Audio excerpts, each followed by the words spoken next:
Hello YouTube, this is Dimitri and welcome to the channel. അപ്പോൾ നമ്മുടെ ഇന്നത്തെ topic എന്ന് പറയുന്നത് വളരെ ചെറിയ ടോപ്പിക്കാണ്, ബട്ട് എന്തോ എനിക്കത് നിങ്ങളോട് സംസാരിക്കണമെന്ന് തോന്നി. അപ്പോൾ ടോപ്പിക് എന്താണ് എന്നുള്ളത് ടൈറ്റിൽ കാർഡിൽ നിന്ന് മനസ്സിലായി കാണും. നമ്മുടെ ഇന്ത്യൻ റോഡ്സിന്, എസ്പെഷ്യലി കേരള റോഡ്സിന് ADVs ആണോ ബെറ്റർ എന്നുള്ളതാണ് ചോദ്യം. തുടക്കത്തിൽ തന്നെ ഒരു കാര്യം പറയാം. എൻ്റെ കാഴ്ചപ്പാടിൽ നമ്മുടെ ഈ കേരള റോഡ്സിന് ഏറ്റവും ബെറ്റർ എന്ന് പറയുന്നത് ADV മോട്ടോർ സൈക്കിൾസ് തന്നെയാണ്. അപ്പോൾ അങ്ങനെ എനിക്ക് തോന്നാനായിട്ടുള്ള റീസൺസ് എന്താണ് എന്ന് ഞാൻ പറയാം. നമ്പർ 1 റീസൺ എന്ന് പറയുന്നത് നമ്മുടെ കേരളത്തിലെ റോഡ്സിൻ്റെ ശോചനീയാവസ്ഥ തന്നെയാണ്. അപ്പോൾ അങ്ങനെയുള്ള ഇപ്പോൾ ഈ റോഡൊക്കെ കൊള്ളാം കേട്ടോ, ഇതൊക്കെ റെയറായിട്ടുള്ള റോഡ്സാണ്. ബട്ട് എന്നിരുന്നാലും കേരളത്തിലെ മെജോറിറ്റി ഓഫ് ദ റോഡ്സ് നോക്കുമ്പോൾ മോശം അവസ്ഥയിലാണ്. അപ്പോൾ മോശം റോഡിൽ കൂടെ യാത്ര ചെയ്യാൻ ADV സെഗ്മെൻറ്റ് മോട്ടോർ സൈക്കിൾസിന് മുകളിൽ വരാൻ വേറൊരു മോട്ടോർ സൈക്കിൾ ഇല്ല. ഞാനിപ്പോൾ ഒരു ക്ലോസ് ടു 8 years ആയിട്ട് ADV സെഗ്മെൻറ്റ് ഞാൻ യൂസ് ചെയ്യുന്നുണ്ട്. അത് വെച്ചിട്ട് എനിക്കറിയാം നല്ല കംഫർട്ടാണ്. നമ്മളിപ്പോൾ ഷോർട്ട് ഡിസ്റ്റൻസ് ആയാലും ലോങ് ഡിസ്റ്റൻസ് ആയാലും, പിന്നെ സിറ്റി ട്രാഫിക്കിൽ അതിൻ്റേതായിട്ടുള്ള ബുദ്ധിമുട്ട് ഉറപ്പായിട്ടും വരും. പക്ഷേ ആ ബുദ്ധിമുട്ടുകൾ നമ്മൾ യൂസ് ടു ആവും. അത് യൂസ് ടു ആയി കഴിഞ്ഞാൽ പിന്നെ അതൊരു മേജർ കൺസേൺ ആയിട്ട് വരില്ല. ആക്ച്വലി നമ്മുടെ സിറ്റി കമ്മ്യൂട്ട്സിന് നേക്കഡ് ബൈക്സ് ആണ് ബെറ്ററായിട്ട് വരേണ്ടത്. ആൻഡ് ഇൻഫാക്റ്റ് ഇപ്പോൾ റോഡിൻ്റെ കണ്ടീഷനെല്ലാം ഓക്കെ ആണ് എന്നുണ്ടെങ്കിൽ അങ്ങനെ തന്നെ വരുള്ളായിരുന്നു. പക്ഷേ നമ്മുടെ റോഡിൻ്റെ കണ്ടീഷൻസ് ഒന്നും നല്ല കറക്റ്റ് അല്ലാത്തതുകൊണ്ട്, അത്ര പ്രോപ്പർ അല്ലാത്തതുകൊണ്ട് നോക്കുമ്പോൾ സിറ്റി ട്രാഫിക്കിൽ കൊണ്ടു നടക്കാൻ പാടാണെങ്കിൽ കൂടി ആ ഒരു കഷ്ടപ്പാട് നമുക്ക് കിട്ടുന്ന അഡ്വാൻറ്റേജ്, റൈഡ് കംഫർട്ട് വെച്ച് നോക്കുമ്പോഴത്തേക്ക് അതങ്ങ് ടാലിയായി പൊക്കോളും. പിന്നെ ഇപ്പം നമ്മളിപ്പോൾ വേറൊരു എക്സാമ്പിൾ പറയുകയാണെങ്കിൽ, ഇപ്പോൾ നമ്മളൊരു 100 kilometers ട്രിപ്പ് പോകണമെന്ന് വിചാരിക്കുക. ഓക്കെ, ജസ്റ്റ് 100 kilometers ഉള്ളൂ.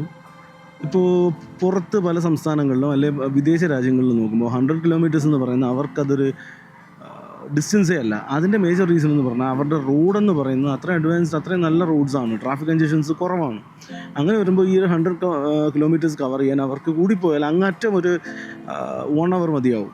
റൂൾസ് എല്ലാം പാലിച്ച് ലീഗലിയാണ് നമ്മൾ യാത്ര ചെയ്യുന്നതെങ്കിൽ ആ ഒരു 100 kilometers കവർ ചെയ്യാൻ നമുക്ക് കേരളത്തിൽ എങ്ങനെ പോയാലും ഒരു 2 hours പ്ലസ് ടൈം എടുക്കും. ഈ 2 hours പ്ലസ് ടൈം ഒരു നേക്കഡ് ബൈക്കോ ഫെയർഡ് ബൈക്കോ ക്ലാസിക് ബൈക്കോ എന്തോ ആയിക്കോട്ടെ, സ്റ്റിഫായിട്ടുള്ളൊരു സസ്പെൻഷനുള്ള ബൈക്കിൽ, സീറ്റ് അത്ര കംഫർട്ടബിൾ അല്ലാത്തൊരു ബൈക്കിൽ 2 hours പ്ലസ് ഇരിക്കുക എന്ന് പറഞ്ഞാൽ അത് കുറച്ച് ബുദ്ധിമുട്ടാണ്. അത് യൂസ് ടു ആയിട്ടുള്ളവർക്ക് കുഴപ്പമില്ല. ബട്ട് ആ യൂസ് ടു ആയിട്ടുള്ളവരാണെങ്കിലും ഒരു ADV സെഗ്മെൻറ്റിലോട്ട് വന്ന് ഈ ഒരു 2 hours പ്ലസ് ആ വണ്ടിയിലിരുന്ന് ADV ബൈക്കിലിരുന്ന് യാത്ര ചെയ്യുകയാണെങ്കിൽ അപ്പോൾ അറിയാൻ പറ്റും എന്താണ് ഡിഫറൻസ് എന്നുള്ളത്. ഗൈസ്, ഞാൻ എൻ്റെ ഈ റൈഡ്സ് എല്ലാം തുടങ്ങുന്ന സമയത്ത്, ട്രിപ്പുകളെല്ലാം തുടങ്ങുന്ന സമയത്ത് 200, 300 പ്ലസ് വൺ സൈഡ് വരുന്ന ട്രിപ്പുകൾ സ്റ്റാർട്ട് ചെയ്യുന്ന സമയത്ത് ഞാൻ പൊയ്ക്കൊണ്ടിരുന്ന ഡ്യൂക്കിലാണ്, KTM Duke 200-ലാണ്.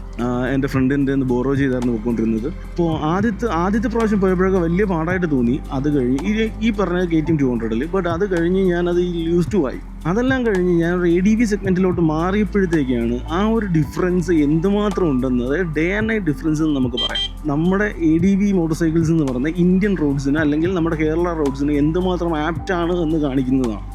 ശരിയാണ്, നമ്മൾ ADV സെഗ്മെൻറ്റ്സ് എടുക്കുമ്പോഴത്തേക്ക് ഹാൻഡ്ലിങ്ങിൽ ഇപ്പോൾ ഒരു നേക്കഡ് ബൈക്കോ അല്ലെങ്കിൽ ഫെയർഡ് ബൈക്കോ ആയിട്ട് കമ്പയർ ചെയ്യുമ്പോൾ ഹാൻഡ്ലിങ്ങിൽ ഡെഫിനറ്റ്ലി വ്യത്യാസങ്ങൾ കാണും. അപ്പോൾ നിങ്ങൾക്ക് പലർക്കും അറിയാം, എൻ്റെ ഇരിക്കുന്നത് ഹിമാലയൻ 450 ആണ്. അപ്പോൾ വേറൊന്നുമായിട്ട് കമ്പയർ ചെയ്യേണ്ട, ഹിമാലയൻ 450 ഗർല 450 ആയിട്ട് മാത്രം കമ്പയർ ചെയ്താൽ മതി, ആ വ്യത്യാസം അറിയാൻ പറ്റും. അപ്പോൾ ഈ ഗർല 450 എന്ന് പറയുന്നത് സിറ്റിയിലായാലും കോർണറിലായാലും ഹിമാലയൻ 450യുടെ നിന്നും ഭയങ്കര പ്ലാന്റഡ് ആണ്. അതേപോലെ തന്നെ ഹിമാലയൻ 450യുടെ നിന്നും നല്ല അജൈലുമാണ്. അപ്പം നല്ല എന്താ പറയുക, ഫ്ലിക്കബിൾ മോട്ടോർ സൈക്കിളാണ്. കുറേ കൂടെ നമുക്കിട്ട് കളിച്ചു കൊണ്ടുപോകാൻ പറ്റുന്ന മോട്ടോർ സൈക്കിൾ എന്ന് വേണമെങ്കിൽ പറയാം.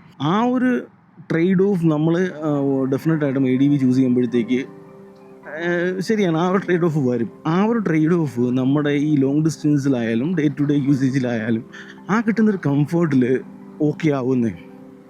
സത്യത്തിൽ എന്നെ സംബന്ധിച്ച് എനിക്ക് ഫെയർഡ് മോട്ടോർ സൈക്കിൾസിനോട് വലിയ താല്പര്യം പോരാ. അത് പേഴ്സണലായിട്ടുള്ളൊരു ചോയ്സാണ്.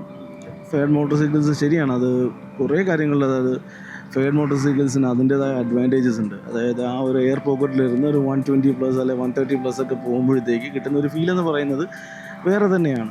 ഹാൻഡ്ലിങ്ങും ഈ പറഞ്ഞ സ്പീഡ്സിൽ ഫെയർഡ് മോട്ടോർ സൈക്കിൾസിന് തന്നെ ആയിരിക്കും ബെറ്റർ.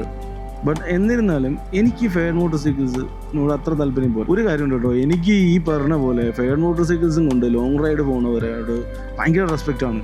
കാരണം എനിക്കത് പറ്റില്ല, ഉള്ളത് തുറന്ന് പറഞ്ഞല്ലോ. എനിക്ക് ഇപ്പോൾ ഒരു 50 കിലോമീറ്റേഴ്സ് പ്ലസ് തന്നെ ഫെയർ മോട്ടോർ സൈക്കിളിൽ പോയി കഴിഞ്ഞാൽ വന്നിറങ്ങുമ്പോൾ വല്ലാത്ത ഒരു ബാക്ക് പെയിനും ഒക്കെയാണ്. എത്ര ഞാൻ പ്രോപ്പറായിട്ട് അതിൻ്റെ അകത്ത് സ്റ്റാൻസിൽ ഇരിക്കാൻ നോക്കിയാലും, അതായത് കാല് കൊണ്ട് ടാങ്ക് ഹഗ് ചെയ്ത് കയ്യിലോട്ടൊന്നും വെയിറ്റ് വരാത്ത രീതിയിൽ കോറ് ടൈറ്റ് ചെയ്തിരിക്കാൻ ശ്രമിച്ചാലും എനിക്ക് വന്നിറങ്ങുമ്പോഴത്തേക്ക് നല്ല ഡിസ്കംഫർട്ടാണ്.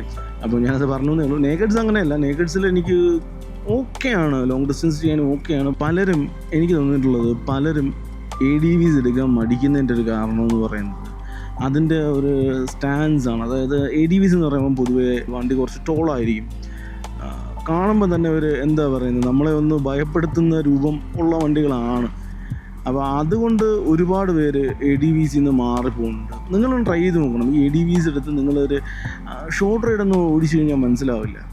കാരണം അതിൻ്റെ ആ ഹൈറ്റ് നമ്മൾ ഗെറ്റിംഗ് യൂസ് ടു ആവാനായിട്ട് കുറച്ച് സമയമെടുക്കും. ഹൈറ്റ് ആയാലും വെയിറ്റ് ആയാലും. പിന്നെ അതേപോലെ തന്നെ കുറച്ച് ADVsനെങ്കിലും ഒരു ഫ്രണ്ട് ബ്രേക്കിംഗ്, നമ്മൾ സഡൻ സ്റ്റോപ്പ് ചെയ്യുമ്പോഴത്തേക്ക് ഫ്രണ്ടിലോട്ട് ഡൈവും കാര്യങ്ങളൊക്കെ ഉണ്ട്.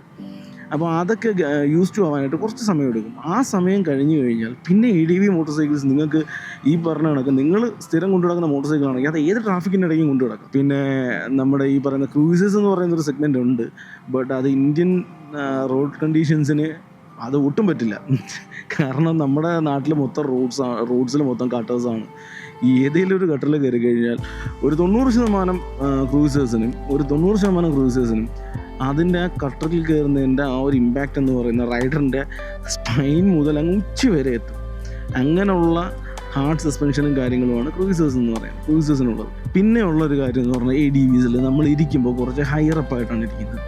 അത് ഈ പറഞ്ഞ പോലെ ട്രാഫിക്കിൽ കുറച്ച് അഡ്വാൻറ്റേജും കാര്യങ്ങളും ഉണ്ട്. നമുക്ക് ഈ വണ്ടികളുടെ എല്ലാം മുകളിൽ കൂടെ അങ്ങ് അപ്പുറം കാണാം, കുറേ കൂടെ നമുക്ക് വിസിബിലിറ്റി കിട്ടും. അങ്ങനെ കുറച്ച് കാര്യങ്ങൾ അഡ്വാൻറ്റേജസ് ഉണ്ട്. കംഫർട്ട് അല്ലാണ്ട്, കംഫർട്ട് എന്ന് പറഞ്ഞ സെഗ്മെൻറ്റ് മാറ്റി നിർത്തി കഴിഞ്ഞാൽ പോലും ADVsനല്ലാത്ത വേറെ കുറേ അഡ്വാൻറ്റേജസ് ഒക്കെ ഉണ്ട്. ഡിസഡ്വാൻറ്റേജസ് ഉണ്ടോ എന്ന് ചോദിച്ചാൽ ADVsന് ആകപ്പാടെ എനിക്ക് തോന്നിയിട്ടുള്ള ഡിസഡ്വാൻറ്റേജ് ഞാനിപ്പോൾ നേരത്തെ പറഞ്ഞ പോലെ ഹാൻഡ്ലിങ് കമ്പാരിറ്റീവ്ലി ഒരു ലേശം മോശമായിരിക്കും. ഈ ADVsൻ്റെ ഒന്നും മോശമായിട്ട് ഹാൻഡിൽ ചെയ്യുന്ന വണ്ടികളുള്ള സെഗ്മെൻ്റ് ഉണ്ട്. ഭയങ്കര മോശമൊന്നുമല്ല, കമ്പയർഡ് ടു നേക്കഡ്സ് അല്ലെങ്കിൽ ഫെയ്ഡ് വെച്ച് നോക്കുമ്പോൾ ലേശം ഒരു മോശം വരും. സിറ്റി ട്രാഫിക്കിൽ ആക്ച്വലി ADVsന് ഹാൻഡ്ലിങ് കുറച്ച് ബെറ്റർ ആവാനാണ് സാധ്യത. കാരണം എന്ന് പറഞ്ഞാൽ ADVs ജനറലി വീൽ ബേസ് കൂടുതലായിരിക്കും.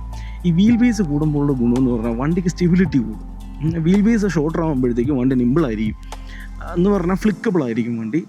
ഈ വീൽ ബേസ് കൂടുമ്പോൾ വണ്ടി സ്റ്റേബിളും ആയിരിക്കും. ഈ സ്റ്റെബിലിറ്റി ഉള്ളതുകൊണ്ട് നമുക്കുള്ളൊരു ഗുണമെന്ന് പറഞ്ഞാൽ സിറ്റിയിലേക്ക് സ്ലോ സ്പീഡ് റൈഡിങ്ങിൽ വണ്ടി നല്ല സ്റ്റേബിൾ ആയിരിക്കും. നമുക്ക് കാല് കുത്താതെയൊക്കെ കുറച്ച് നേരം അത് ബാലൻസ് ചെയ്തുകൊണ്ട് വെക്കാൻ പറ്റും. നമ്മൾ ഒരുപാട് എഫേർട്ടും കാര്യങ്ങളൊന്നും ഇടണം. അപ്പോൾ അങ്ങനെ ഒരു ഗുണമുണ്ട്. അപ്പോൾ അത് ADVsൻ്റെ ഒരു പോസിറ്റീവ് സൈഡാണ്. അല്ലാണ്ട് നെഗറ്റീവ് എന്ന് പറയാനായിട്ട് അതിൻ്റെ വെയിറ്റ് മാത്രമേ ഉള്ളൂ. വണ്ടി ചരിഞ്ഞു കഴിഞ്ഞാൽ ഉള്ളത്. പിന്നെ അതേ കണക്ക് നമ്മൾ ഈ ടൈറ്റ് സ്പോട്ടുകളിൽ പാർക്ക് ചെയ്യുമ്പോഴത്തേക്ക് വണ്ടി നിർത്തി തിരിക്കേണ്ടിയൊക്കെ വന്നു കഴിഞ്ഞാൽ ഉള്ള പ്രശ്നങ്ങൾ മാത്രമേ ഉള്ളൂ. അതെല്ലാം നിങ്ങൾക്ക് ഇപ്പോൾ ഓൺ ചെയ്ത് കഴിഞ്ഞ് ഒരു 10-15 കിലോമീറ്റർ കഴിയുമ്പോൾ നിങ്ങളത് യൂസ് ടു പോകും. പിന്നെ നിങ്ങൾക്കത് വലിയ കാര്യമൊന്നുമില്ല, നിങ്ങൾക്കത് സിമ്പിളായിട്ട് ചെയ്യാം. ബാക്കി ഏത് വണ്ടി ചെയ്യുന്ന കണക്ക് തന്നെ ചെയ്യാം. അപ്പോൾ ഇതൊക്കെ കൊണ്ടാണ് എൻ്റെ കാഴ്ചപ്പാടിൽ ADVs ആണ് ഇന്ത്യൻ റോഡ്സിന് ബെസ്റ്റ് എന്ന് എനിക്ക് തോന്നിയിട്ടുള്ളത്, പ്രത്യേകിച്ച് നമ്മുടെ കേരള റോഡ്സിന്.